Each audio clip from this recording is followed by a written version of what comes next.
So today I'm talking about life as an entrepreneur and how guilty it feels to say that sometimes it just feels that family can be an obstacle. And it's a really difficult thing to say. It's going to be very controversial when I say this, but I'll talk you through my thoughts. If you're an entrepreneur and you've been in the absolute thick of it, hopefully you'll be able to resonate and understand where I'm coming from. But keep on watching, keep on listening. Hope you find this interesting. Welcome back to consecutive day 1630 of a diary of a Runpreneur. If you believe in my mission of saving the lives of children by attempting the ultimate ultramarathon of run vlogging on consecutive days, distance of a lap of the world, barefoot style, then do give this a subscribe, share, like and comment. More people we get in front of, more money we raise, more children's lives we save, which is why I do this every single day. Thank you as always. Let's get started.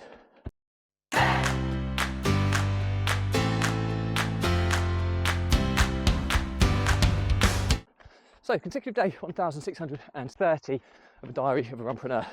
And today's controversial topic is family an obstacle to entrepreneurship? And the reason for this is it's really difficult to kind of articulate what my feelings are here. Is that my family are my world, my family are everything. But everything I do on my entrepreneurship journey is for my family, to give them a better future, give my kids the best start in life, all these side of things. And then off the back of that is my purpose of saving the lives of children, which will benefit from my entrepreneurial endeavours.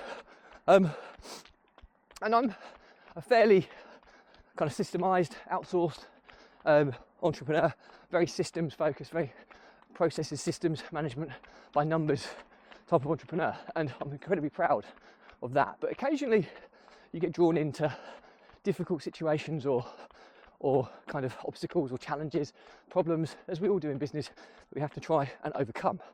And when that happens, I think on the basis that I'm someone who thrives, I will say, with ADHD, I go into hyper-focus mode to rectify the situation, find the solution in a proactive manner.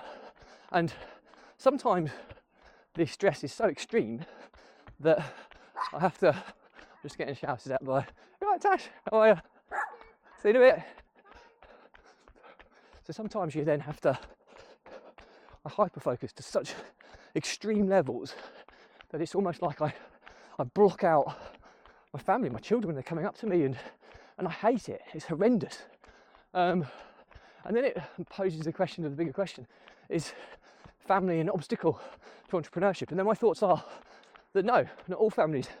A lot of families are incredibly supportive to entrepreneurs, and entrepreneurs wouldn't be able to operate without their families, which I think is predominantly the case. But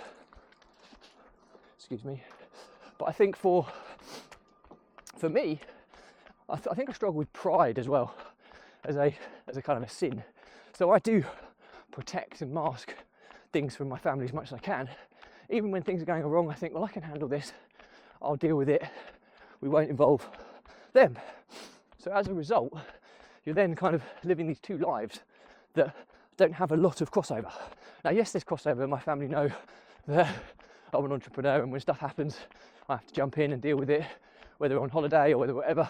But overall, we manage this pretty well. It's just when things happen that require immediate, urgent focus, that's where it becomes an issue. And then because I've kind of protected them from any worry or anxiety over the years, as I've had a proper roller coaster of a journey, the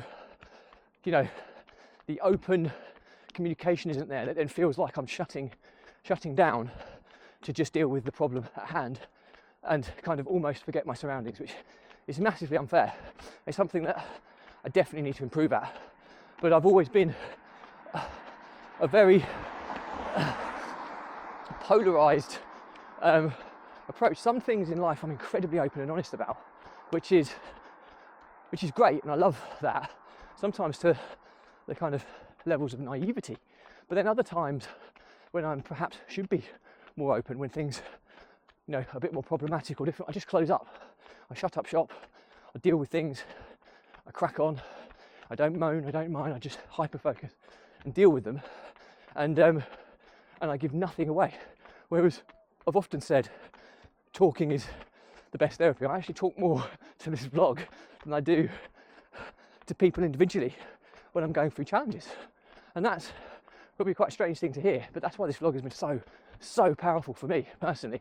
It was never set up for this reason. It was set up purely for the purposeful side of raising money for children, and that's this sole purpose, primary purpose. It just so happens that there's these byproducts, the vlog of which is one that has a profoundly positive impact on my mental health because I'm talking.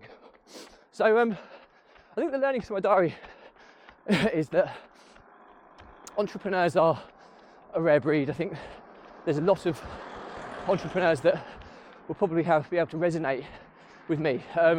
It's a proper roller coaster of emotions. It's not for the faint-hearted. You get massive highs and massive lows, and depending on relationships with your family, etc.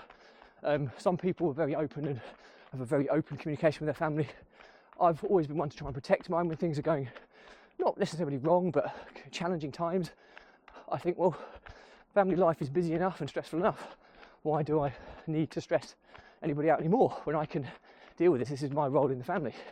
And, you know, rightly or wrongly, when stuff goes, when there's some urgent things that have to happen in very quick proximity, then I ultimately go into hyper-focus mode and block everything else out. And sometimes it feels that could be family. I'm just going past someone, so just bear with me a second. Morning. But yeah, I don't think there's a right or a wrong. I think an understanding needs to happen, and I think if that's the way you operate as an entrepreneur, I think your family needs to understand. And I think my family do, but I will have this conversation in more detail with them. But I think they do understand, but I will make sure they do, because it's important, because for most of us out there, family is everything to us, and I'm certainly one in that camp. And sometimes you feel that you're letting them down in a non-direct way, i.e. blocking things out that a father should be there for, a husband should be there for. And I feel immense guilt for that, and that's something that I will look to rectify in the future. So thank you for listening. I'd love to hear your thoughts. If you experience similar feelings, emotions, you can resonate with what I'm saying, do drop me a line. I'll respond to everyone. But do remember though, that if you believe in my mission of saving the lives of children by attempting the ultimate ultramarathon of run vlogging on consecutive days, a distance of a lap of the world, barefoot style, and do give this a subscribe, share, like and comment. More people we get in front of, more money we raise, more children's lives we save, which is why I do this every single day. Thank you as always. Stay positive, stay happy, and I'll see you again tomorrow.